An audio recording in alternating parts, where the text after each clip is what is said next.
Bazala bakaMzitho, welcome to Umkhosi noMagatsheni. I am uMagatsheni.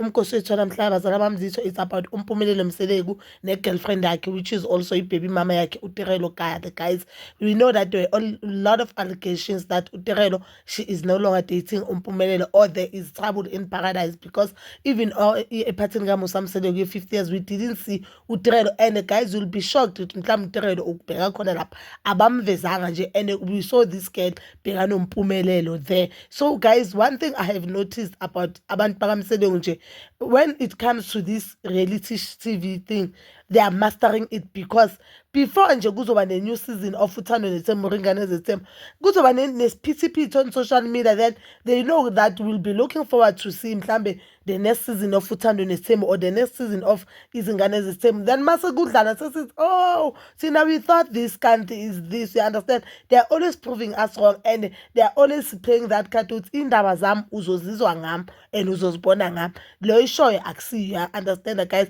Some of the things this is showing about Musa Mseleku, we get them wrong, let's just be honest. And then remember, thina sikhuluma nga whatever esibona on social and on TV, you understand? But guys, ke uMpumelelo namhlanje bekadlala i-game, this thing ukuthi you can ask me anything anything you want to ask. Then people, they're asking very an obvious question, that are you still with Tirelo? Then he said yes, waposta wathi yebo, we are still dating, which means lento uthi uTirelo noMpumelelo are no longer together. Into engekho, they are together. Mhlawumbe they were trouble in paradise, or nje mhlawumbe uTirelo bekakwatile noma uthi relationship siyakwata, then mawukwatile u-acte ngendlela obvious masozibisana lethombe so yophendula uthini, because i-relationship yethu phela ilapha ku-public, and these are things even abantu abangaziwa abazenzayo. So mazenziwa wuwo, obvious sizokhuluma ngazo, because you are a public figure, guys. So uthe yes, then someone asked ukuthi why ungeke uze ungangeke uze umlobole kuqala uTirelo. Then he responded by saying ngisamqeqesha vele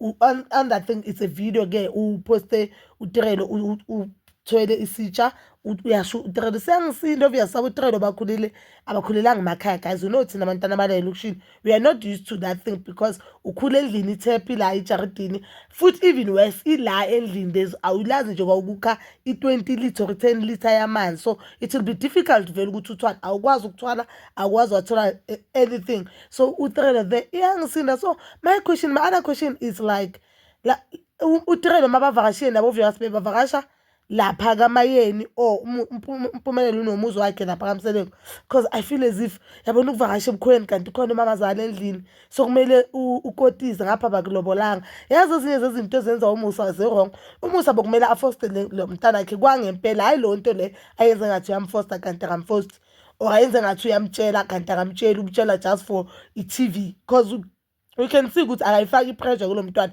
and akasho ama-valid reasons ukuthi why mina lobolela abantwana babantu abapregisile. Ngoba yena uMusa, he said he believes ukuthi umuntu omithisa umntwana omunye umuntu la kakhe uyomshada athanda angathanda, but now ayamhlula lawo mazwi wakhe, uyahluleka ukuthi alandele umthetho, but muningi imithetho Musa Mseleku ayibekayo ephinde imhlule, guys. So I understand ukuthi labantwana babantu beza lapha bazovakashela uMpumelelo bese mabalapha bayaklina.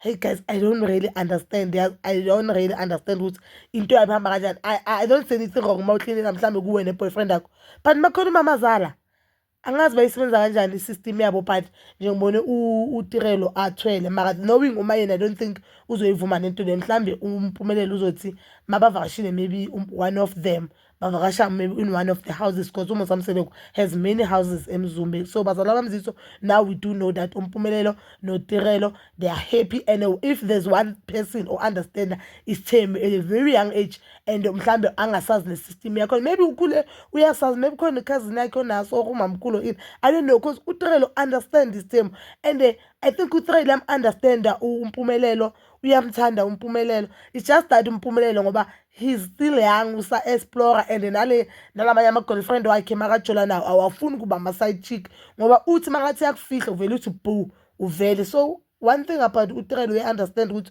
why umyeni wakhe afuna ukuthatha omunye umuntu as number one, and she doesn't mind of which opinion yakhe, ama-feelings wakhe, that is something mina bonye ngiyenza, and that is something bonye ngifisa ukuthi enze ku-one of ama-siblings wami. But ke if yena understand and she's happy, who are we guys? Sina sizathini futhi? That is into emjabulisayo abantu bazalwane bami to do comment down below your thoughts, and please don't forget to like, subscribe, share and hit that notification button. Nginithanda ukuya nokubuya.